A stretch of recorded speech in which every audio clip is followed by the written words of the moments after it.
বাংলা সাহিত্যের রোমাঞ্চকর কিছু গল্প দিয়ে সাজানো আমাদের এই বিশেষ নিবেদন সানডে সাসপেন্স।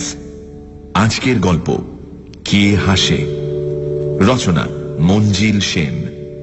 গল্পটি প্রথম প্রকাশিত হয় আশ্বিন 1401 বঙ্গাব্দে, অর্থাৎ 1993 সালে। আমরা গল্পটি নিয়েছি দেব সাহিত্য কুটির প্রকাশিত শুকতারার 101টি ভূতের গল্প সংকলনটি থেকে। গল্প পাঠে দীপ, গল্পের সূত্রধার মীর। শুরু হচ্ছে কে হাসে।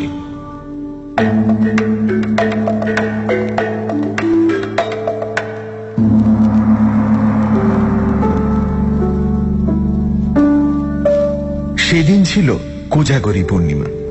ঘরে ঘরে লক্ষ্মী পুজো, বারোয়ারি পুজো তো আছেই। চাঁদের আলো আর কৃত্রিম আলোকসজ্জায় ঝলমল করছে শহর। এই প্রথম আমি উত্তরবঙ্গে বেড়াতে এসেছি। খুব ভালো লাগছিল কলকাতা থেকে অনেক দূরে এই ছোট্ট শহরের উৎসব মুখর রাতটি। আমি উঠেছিলাম ধর্মশালায়, দুবেলা বাইরেই খেয়ে নিতাম। সেদিনও রাত 9টার পর একটা হোটেলে ঢুকেছিলাম। হোটেলের রান্না ভালো, রকমারি পদ পাওয়া যায়। শুক্তো থেকে শুরু করে মাছের মাথা দেওয়া মুগ ডাল, পুঁই ডাঁটার চচ্চড়ি, কপির তরকারি, রুই, পার্শে, ভেটকি, নানা রকম মাছ, ডিমের ডালনা, মাংস, কোনো কিছুই বাদ নেই। আমি এক কোনায় জানলার ধারে একটা টেবিলের সামনে বসলাম। মুখোমুখি দুটো চেয়ার, দুজন বসে খেতে পারে। আমি জানলার দিকে পিঠ রেখে বসেছিলাম। হোটেলের একটা ছেলেকে ডেকে ভাত, তরকারি আর পাবদা মাছের ঝোল দিতে বললাম। ছেলেটি বলল একটু দেরি হবে, ভাত ফুরিয়ে গেছে, উনুনে আবার হাঁড়ি চাপানো হয়েছে। খদ্দেরের বেশ ভিড়। আমার আগে এসেও অনেকেই ভাতের আশায় বসে আছেন। ঠিক তখনই একজন ঢ্যাঙা মতো লোক আমার টেবিলের সামনে এসে দাঁড়ালেন। ফ্যাকাশে মুখ, দু চোখের তলায় কালি পড়েছে, অথচ শরীরের কাঠামো দেখে মনে হয় একসময় বেশ জোয়ান পুরুষ ছিলেন। বয়স 30-এর মাঝামাঝি, কি তার একটু বেশি হবে। কুণ্ঠিত ভাবে তিনি বললেন, আমি এখানে বসলে আপনার অসুবিধে হবে কি? আমি বললাম, না না, এটা তো দুজনেরই টেবিল। যদিও একটা পুরো টেবিল দখল করে খাবার সুযোগটা হাতছাড়া হলো বলে মনে মনে আমি একটু ক্ষুণ্ণ হলাম। ভদ্রলোক আমাকে ধন্যবাদ জানিয়ে চেয়ার টেনে বসলেন। তারপর একটু ইতস্তত করে বললেন, আপনাকে এখানে আগে কখনো দেখিনি তো, বেড়াতে এসেছেন? হ্যাঁ, আমি জবাব দিলাম। কলকাতা থেকে? আমি ঘাড় দোলালাম। আমার বাড়িও কলকাতায়। হ্যাঁ, গত 7 বছরে একবারও যাওয়া হয়ে ওঠেনি। কলকাতার কোথায় আপনার বাড়ি? আমি ভদ্রতার খাতিরে জিজ্ঞেস করলাম। ভবানীপুরে, কালীমোহন ব্যানার্জি লেনে। ও, ওই যে ইন্দিরা সিনেমা আছে না? আরে, আমিও তো ওখানেই থাকি, প্রিয়নাথ মল্লিক রোডে। আপনার কোন বাড়ি? দেশগাঁয়ের লোকের সঙ্গে বাইরে কোথাও দেখা হলে খুব তাড়াতাড়ি যেমন সংকোচ কেটে যায়, ব্যক্তিগত প্রশ্ন এসে পড়ে, আমাদেরও তাই হলো। কথায় কথায় দুজনের পরিচিত কয়েকজনের নামও বেরিয়ে পড়ল। ভদ্রলোকের নাম বীরেশ্বর রায়। আমি জিজ্ঞেস করলাম, আপনি কলকাতা ছেড়েছেন 7 বছর, তাই বললেন না? হ্যাঁ, এখানে আছি 2 বছর। তার আগে 1 বছর আমি একটা চা বাগানের ম্যানেজার ছিলাম। সে তো খুব ভালো চাকরি, আমি না বলে পারলাম না। শুনেছি রাজারহালে থাকা যায়, তো সেই চা বাগান কি বন্ধ হয়ে গিয়েছিল? না, আমি ছেড়ে দিয়েছি। সে কি, কর্তৃপক্ষের সঙ্গে মনোমালিন্য হয়েছিল বুঝি? তাও না। ভদ্রলোক কয়েক মুহূর্ত চুপ করে রইলেন, তারপর বললেন, আপনাকে সব খুলে বলছি, মানে কাউকে না বললে আমার মন হালকা হবে না। সবাইকে সবকিছু বলা যায় না, কিন্তু আমার মনে হচ্ছে আপনি আর সবার মতো নন, সহানুভূতিশীল মানুষ। বিশেষ করে আপনি আমার পাড়ার লোক। আপনাকে বলতে আমার আপত্তি নেই, অবশ্যই আপনার যদি শুনতে আপত্তি না থাকে। মোটেই না, আমি হেসে বললাম। হাঁড়িতে চাল ফুটছে, ভাত না হওয়া পর্যন্ত গল্প করে কাটানো যাবে। আমি যা বলবো তা কিন্তু একটি ঘটনা, যাকে আপনারা বলেন অলৌকিক, তেমন কিছু। আমি কিছু বলার আগেই একটা ছোকরা এসে ভদ্রলোকের খাবার অর্ডার নিয়ে গেল। তিনি শুধু ভাত আর মাংসের কথা বলে দিলেন। এখান থেকে মাইল 30 দূরে একটা চায়ের বাগানে আমি ম্যানেজারের চাকরি পেয়েছিলাম। ভদ্রলোক শুরু করলেন। আমার স্বাস্থ্য খুব ভালো ছিল, এক সময় খুব মারদাঙ্গা করতাম, সাহসের অভাব ছিল না। সেটাই ছিল আমার ফার্স্ট কোয়ালিফিকেশন। চায়ের বাগানে কুলি মজুরদের নিয়ে কাজ, ম্যানেজারকে অনেক রকম সমস্যার মোকাবিলা করতে হয়। আপনি যা ভাবছেন তেমন পায়ে পা দিয়ে সুখের চাকরি নয়। শক্ত মানুষ না হলে টিকতেই পারবে না। অবশ্যই অন্য যোগ্যতাও যে আমার ছিল না এমন নয়। কৃষি বিজ্ঞানে আমি একজন স্নাতক। আমার বাংলোটা ছিল বেশ বড়। সেখান থেকে মাইল খানেক দূরে কুলি কামিনদের বস্তি। বাড়ির কাজকর্মের জন্য এক পাহাড়ি ছোকরাকে আমি রেখে দিয়েছিলাম। সে জুতো পালিশ থেকে রান্না বান্না সবই করত। চৌকস ছেলে। আমার বাংলোর কাছাকাছি আর কোনো বাড়ি ছিল না, শুধু একটা পুরো বাড়ি ছাড়া। পুরো বাড়ি বলছি এই জন্যেই যে বাড়িটা চুন প্লাস্টার খসে পড়ে ইটগুলো যেন দাঁত বার করা, কার্নিশের এখানে ওখানে বট অসত্যের চারা। বাড়িটা দোতলা, আমার কোয়ার্টারের মতো বাংলো ধাঁচের নয়। দরজা জানলা সব সময় বন্ধ থাকতো। বাড়িতে যে কেউ বাস করে না তা বলে দিতে হয় না। চারিদিকে সবুজ আর সবুজ। কলকাতা থেকে এসে জায়গাটা আমার খুব ভালো লেগে গেল। কয়েকটা ঘটনায় আমার শক্তি আর সাহসের পরিচয় পেয়ে কুলি কামিনরা আমাকে বেশ সমীহ করে চলছিল।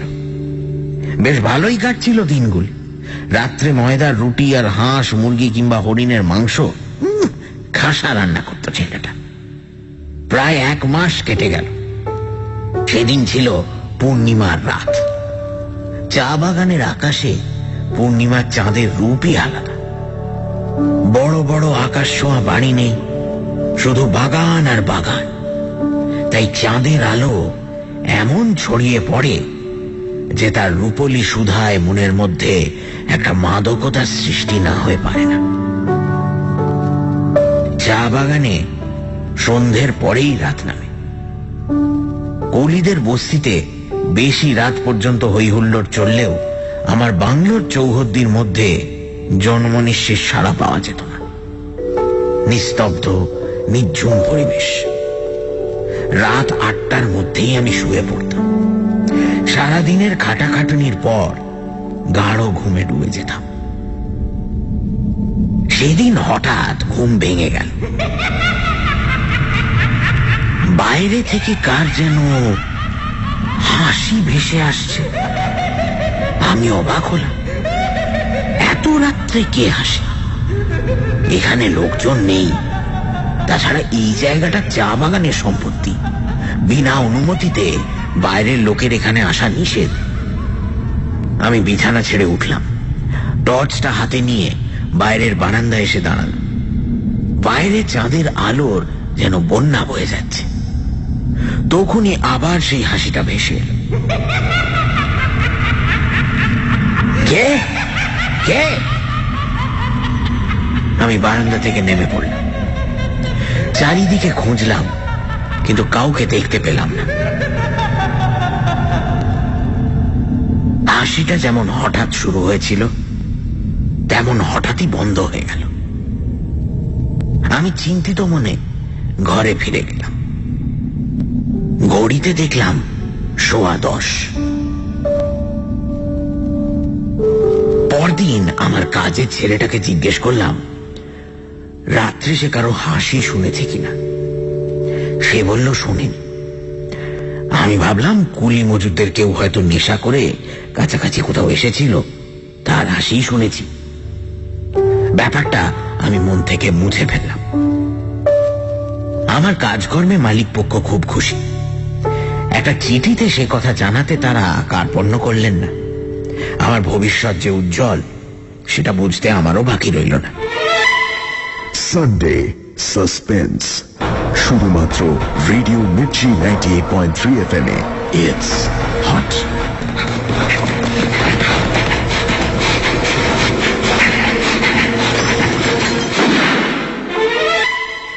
সানডে সাসপেন্স, শুধুমাত্র রেডিও মির্চি 98.3 FM এ।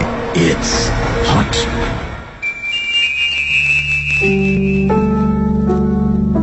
সানডে সাসপেন্সে আজ শুনছেন মঞ্জিল সেনের লেখা কে হাসে।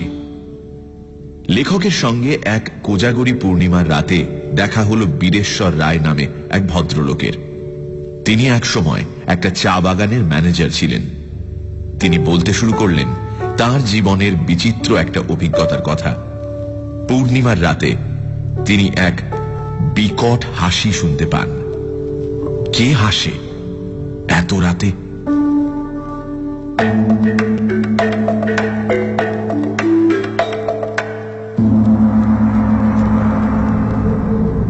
আরো 1 মাস কেটে গেল, আবার এলো পূর্ণিমা। সেই দিন রাত্রেও আমার ঘুম ভেঙে গেল। বিছানায় শুয়ে শুয়ে শুনতে পেলাম সেই হাসির শব্দ, বিকট সে হাসি। প্রকৃতিস্থ মানুষের যে নয় তা বুঝতে কষ্ট হয় না। সাধারণ কেউ হলে হয়তো ভয়ে শিখিয়ে যেত, কিন্তু আমি ছিলাম অন্য ধাতুতে করা। ঘড়িতে দেখলাম রাত 10টা। একটা মোটা লাঠি আর টর্চ নিয়ে আমি বেরিয়ে পড়লাম, কিন্তু কাউকে খুঁজে পেলাম না। আগের বারের মতো এবারও হাসিটা হঠাৎই বন্ধ হয়ে গেল। ব্যাপারটার কোনো ব্যাখ্যাই আমার মাথায় এলো না। শুধু বুঝলাম পূর্ণিমার রাত ছাড়া ও হাসি শোনা যায় না। পরদিন ছোকরাকে জিজ্ঞেস করে জানলাম সে কোনো হাসির শব্দ শোনেনি। আমার কথার জবাব দেবার সময় সে অদ্ভুতভাবে আমার মুখের দিকে তাকাচ্ছিল। বুঝতে পারলাম ও মনে করছে আমার মাথায় কিছু গন্ডগোল হয়েছে, তাই ওকে আর গাঁটালাম না। পরের পূর্ণিমার রাতেও সেই একই ঘটনা ঘটল। এবার আমি কান চেপে শুয়ে রইলাম। আর কেউ ওই বিদঘুটে হাসি শুনতে পায় না কেন তা আমার বোধগম্য হল না। একবার মনে হলো আমি কি স্নায়বিক পীড়ায় ভুগছি, কিন্তু সেই চিন্তা আমি মন থেকে উড়িয়ে দিলাম। পরের পূর্ণিমায় আমি আর শুয়ে থাকতে পারলাম না। হাসির রহস্যটা আমাকে জানতেই হবে, নইলে আমি হয়তো পাগল হয়ে যাব। সেদিন রাতে ইচ্ছে করেই আমি জেগেছিলাম, তাই হাসি শুরু হতে বিছানা ছেড়ে বেরিয়ে পড়লাম। হাসির শব্দটা যেদিক থেকে আসছিল সেদিক লক্ষ্য করে আমি ছুটলাম। হাসিটা হঠাৎ বন্ধ হয়ে গেল। ততক্ষণে আমি পৌঁছে গেছি সেই পোড়ো বাড়িটার কাছে। এবার বুঝতে পারলাম হাসিটা আসে ওই বাড়ি থেকে, কিন্তু ওটা পরিত্যক্ত। কেউ থাকে বলে শুনিনি, কাউকে চোখেও পড়েনি। তবে কি রাতে দস্যু লোকেরা ওখানে এসে জড়ো হয়? জোড়াই কারবারিদের একটা গোপন আড্ডা। বাড়ির সব জানলা দরজা বন্ধ, সদর দরজায় বড় এক তালা। ভেতর থেকে ক্ষীণ আলোর রেখাও চোখে পড়ছে না। আমি কি করব মনস্থির করতে না পেরে ফিরে এলাম। পরদিন আপিসে একজন পুরনো কর্মচারীকে জিজ্ঞেস করলাম ওই বাড়িটা সম্বন্ধে কিছু জানেন কিনা। তিনি এক চমকপ্রদ ঘটনা শোনেন। বছর 40 আগে ওই বাড়িতে 2 ভাই থাকত। তাদের সম্বন্ধে বিশেষ কিছু জানা যায়। লোকজনের সঙ্গে মেলামেশাও তারা করত না। ওই বাড়িটা ছিল টি এস্টেটের মালিকানার বাইরে। শোনা যায় ছোট ভাই নাকি ছিল বদ্ধ উন্মাদ। তাকে দোতলার একটা ঘরে শেকল বেঁধে রাখা হতো। তাকে দেখাশোনার জন্য একজন লোক ছিল। সেই উন্মাদ ভাই মাঝে মাঝে হিংস্র হয়ে উঠত। বিশেষ করে পূর্ণিমার রাতে বেড়ে যেত তার পাগলা। তখন তাকে চাবুক মারা হতো। চাবুক খেত আর অট্টহাসি হাসত সেই ভাই। ভয়ঙ্কর ছিল সেই হাসি। ওই ভাইয়ের জন্যই নাকি দাদা লোকালয় ছেড়ে এই নির্জন অঞ্চলে বাসা নিয়েছিল। তারপর একদিন পূর্ণিমার রাত্রে সেই উন্মাদ ভাই তাকে যে দেখাশোনা করত তাকে আক্রমণ করে। সে তখন ঘুমিয়েছিল। আচমকা আক্রমণে সে প্রথমে কাবু হয়ে পড়েছিল, কিন্তু সেও ছিল খুব বলিষ্ঠ। সেদিন রাত্রে আবার দাদা ওখানে ছিল না, দরকারি কাজে শহরে গিয়েছিল।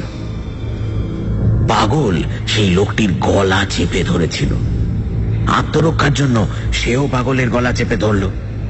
পরদিন সকালে দাদা ফিরে এসে দেখে দুজন দুজনের গলা টিপে মাটিতে পড়ে আছে, দুজনেই মৃত। তারপর থেকেই বাড়িটা ওভাবে পড়ে আছে। দাদা সেই যে চলে গিয়েছিল আর ফিরে আসেন। এই হলো বাড়ির ইতিহাস। পরের পূর্ণিমায় আমি শহরের এক চা ব্যবসায়ীকে নেমন্তন্ন করলাম। রাত্রে খাওয়া দাওয়া করবেন, থাকবেন। খানা পিনার আয়োজনটা আমি ভালোই করেছিলাম। ইচ্ছে করেই সেদিন দেরিতে খেতে বসলাম। খেতে খেতে গল্প করছিলাম। ভদ্রলোক গুজরাতি, কেমন করে কপর্দক্ষীণ অবস্থা থেকে বিরাট ব্যবসার মালিক হয়েছেন সেই গল্পই করছিলেন।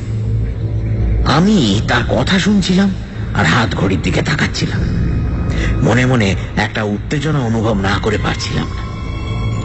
ঠিক 10টার সময় ভেসে এলো সেই বিকট হাসি। আমি গুজরাটি ভদ্রলোকের মুখের দিকে তাকালাম। তিনি কিন্তু নির্বিকার, খাচ্ছেন আর তার জীবনী বলে যাচ্ছে। আমি একটু উত্তেজিত হয়েই বললাম, শুনতে পাচ্ছেন? কি? ভদ্রলোক অবাক হয়ে আমার মুখের দিকে তাকাল। একটা হাসি। হাসি? আরে কার হাসি? ভদ্রলোক এদিক ওদিক তাকালেন। কই, আমি তো কারো হাসি শুনতে পাচ্ছি না।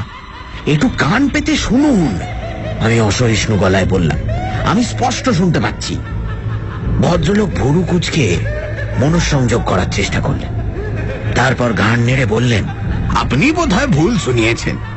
কেউ হাসেনি, আপনার মনের ভুল। ভুল শুনছি?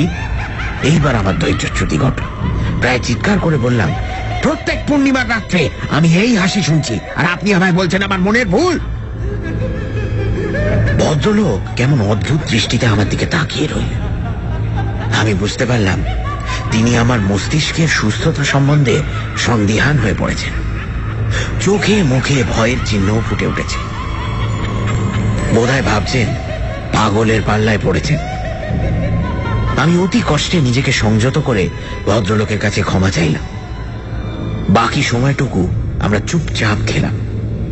পরদিন সকালেই ভদ্রলোক বিদায় নিলেন। মনে হলো তিনি যেন পালিয়ে বাঁচলেন। জানি না ওই ভদ্রলোকের জন্যই কি না এই কথাটা চাউর হয়ে গেল যে আমার মাথায় গন্ডগোল দেখা দিয়েছে। হেড অফিস থেকেও এ ব্যাপারে একটা খোঁজ খবর করতে এলেন। তিনি অবশ্যই আমার আচরণে অস্বাভাবিক কিছু দেখলেন না, ফলে চাকরিটা রয়ে গেল। একটা কথা কিন্তু আমার কাছে পরিষ্কার হল, আমি ছাড়া আর কেউ ওই হাসি শুনতে পায় না। পরের পূর্ণিমায় আমি ঠিক করলাম একটা হেস্তনেস্ত করতেই হবে। সেই রাতে আমি প্রস্তুত হয়েই ছিলাম। হাসি শুরু হওয়ার সঙ্গে সঙ্গেই ওই বাড়ির দিকে দৌড়লাম। আমার বাঁ হাতে 5 ব্যাটারির একটা বড় টর্চ আর ডান হাতে ছিল রিভলভার। বাড়িটার সামনে আসতেই হাসি থেমে গেল। আমি এক মুহূর্ত বোধহয় ইতস্তত করেছিলাম। তারপর সদর দরজায় এক লাথি মারলাম। পুরনো দরজা আর আমার প্রচন্ড পদাঘাত দরজার একটা পাল্লা ভেঙে গেল। আমি ভেতরে ঢুকলাম। চারিদিকে টর্চের আলো ফেলতে লাগলাম। বহুদিন অব্যবহৃত হয়ে পড়ে থাকায় ধুলোর স্তর জমেছে মেঝের ওপর। কোনাগুলি থেকে কালো কালো ঝুল ঝুটছে। দীর্ঘকাল পরে ঘরে বাতাস ঢোকায় টর্চের আলোয় অসংখ্য ধূলিকণা উঠতে দেখলাম। তারপর হঠাৎ দোতলার একটা ঘর থেকে কেউ যেন হেসে উঠল, যেন আমাকে ব্যঙ্গ করে হাসল। আগেই বলেছি আমার ছিল দুর্জয় সাহস। এতটুকু দ্বিধা না করে আমি লাফ দিয়ে 2-3টে সিঁড়ি টপকে দোতলায় উঠলাম। তারপর যে ঘর থেকে হাসির শব্দ এসেছিল সেই ঘরের বন্ধ দরজায় এক লাথি মারলাম। দরজাটা ভেজানো ছিল, দড়াম করে খুলে গেল। আমি টর্চ জ্বালিয়ে আর রিভলভার উঁচিয়ে ঘরে ঢুকলাম। সমস্ত ব্যাপারটা যদি কোনো দুষ্টু লোক বা দলের চক্রান্ত হয় মানুষকে ভয় দেখিয়ে ওই বাড়ি থেকে দূরে সরিয়ে রাখাই হয়ে থাকে তাদের আসল মতলব। তবে তা আমি ভেঙে দেব, এই ছিল আমার সংকল্প। কিন্তু ঘরে ঢুকে আমি তাজ্জব বনে গেলাম। ঘরে কেউ নেই, এমনকি একটা আসবাব পর্যন্ত নেই। ফাঁকা শূন্য ঘর। আমি চারিদিকে টর্চের আলো বুলোচ্ছিলাম। হঠাৎ একটা অশরীরী অনুভূতিতে আমার সর্বাঙ্গে কাঁটা দিয়ে উঠল। মনে হতে লাগলো কে বা কারা আমার প্রতিটি নড়াচড়া লক্ষ্য করছে। আমি কাউকে দেখতে পাচ্ছি না, অথচ অদৃশ্য কারোর উপস্থিতি অনুভব করছি। সে যে কি ভয়ঙ্কর অনুভূতি তা আপনাকে বলে বোঝাতে পারবো না। বীরেশ্বরবাবু একটু থেমে টেবিল থেকে জলের গেলাসটা তুলে এক ঢোক জল খেলেন। তারপর গেলাসটা নামিয়ে রেখে আবার বলতে লাগলেন। বোধহয় 2-3 সেকেন্ড আমি ওই ঘরে ছিলাম, কিন্তু আমার মনে হচ্ছিল যেন সময়ের আর শেষ নেই। তারপরেই আমি ছিটকে ঘর থেকে বেরিয়ে দুর্দার সিঁড়ি দিয়ে নামতে লাগলাম, আর তক্ষুনি আবার শুরু হলো সেই হাসি, শরীরের রক্তহীন করা বিভৎস হাসি। আমার মতো সাহসী পুরুষেরও শিরদাঁড়া বেয়ে যেন বরফ জলের ধারা নেমে এলো। কোন রকমে বাড়িতে এসে শুয়ে পড়লাম। সারা রাত ঘুমোতে পারলাম না। এরপর প্রত্যেক পূর্ণিমার রাত্রে ওই হাসি আমাকে যেন চুম্বকের মতো আকর্ষণ করত, আর আমি 2 কান চেপে বিছানায় ছটফট করতাম। ক্রমে আমার শরীর ভাঙতে শুরু করল। হয়তো চোখে মুখেও এমন কিছু ফুটে উঠত যার জন্য সবাই আমার দিকে অদ্ভুত দৃষ্টিতে তাকাত, আমার সম্বন্ধে আড়ালে ফিসফিস করত। 1 বছর কোন রকমে সেই ভয়াবহ নরক যন্ত্রণা সহ্য করেও আমি টিকে ছিলাম, কিন্তু আর পারলাম না। চাকরিতে ইস্তফা দিয়ে এখানে চলে এলাম, একটা চাকরি জুটিয়ে নিলাম। সেই থেকে এখানেই আছি। কিন্তু আপনি কলকাতায় ফিরে গেলেন না কেন? আমি জিজ্ঞেস করলাম। আত্মীয় স্বজনের মধ্যে থাকলে আপনার শরীর ও মন দুই ভালো হতো। সেখানেই তো মুশকিল। আমার আত্মীয় স্বজনরাও যদি আমাকে পাগল ভাবে, সেটা আমি সইতে পারবো না। কিন্তু তারা কেন তা ভাববেন? আমি অবাক হয়েই বললাম। আর তো আপনি সেই হাসি শুনছেন না, ওখান থেকে আপনি চলে এসেছেন। সেটাই তো হচ্ছে কথা। এখানে এসেও আমি সেই হাসির হাত থেকে নিস্তার পাইনি। পূর্ণিমার রাত 10টায় এখানে বসেও সে হাসি আমি শুনতে পাই। পৃথিবীর যেখানেই আমি যাই না কেন, ওই হাসি আমাকে মুক্তি দেবে না। সে কি? আমি স্তম্ভিতের মতো বললাম। ভদ্রলোক জানলার দিকে মুখ করে বসেছিলেন। হঠাৎ বলে উঠলেন, ওই দেখুন, পেছন ফিরে। আমি ফিরে দেখলাম আকাশে ঝলমল করছে রূপলি থালার মতো কোজাগরি পূর্ণিমার চাঁদ। তারপরই ভদ্রলোকের ব্যাকুল কণ্ঠে আমি তার মুখের দিকে ফিরে তাকালাম। তার মুখটা ছাইয়ের মতো সাদা হয়ে গেছে। কোটর থেকে চোখ দুটো যেন ঠিকরে বেরিয়ে আসতে চাইছে। তিনি আর্ত কণ্ঠে বললেন, শুনতে পাচ্ছেন? শুনতে পাচ্ছেন সেই হাসি?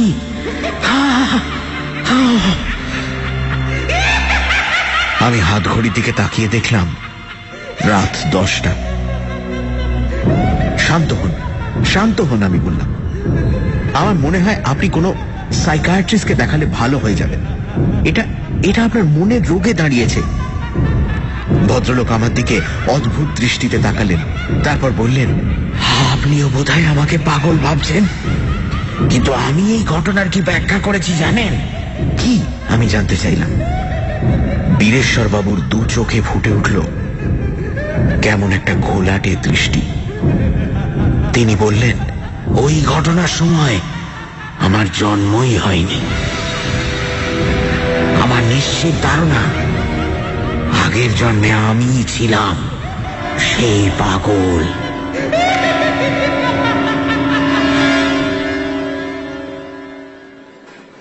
হোটেলের ছোকরা এসে আমাদের সামনে 2 থালা ভাত নামিয়ে দিয়ে গেল। গরম ভাত, ধোঁয়া উঠছে।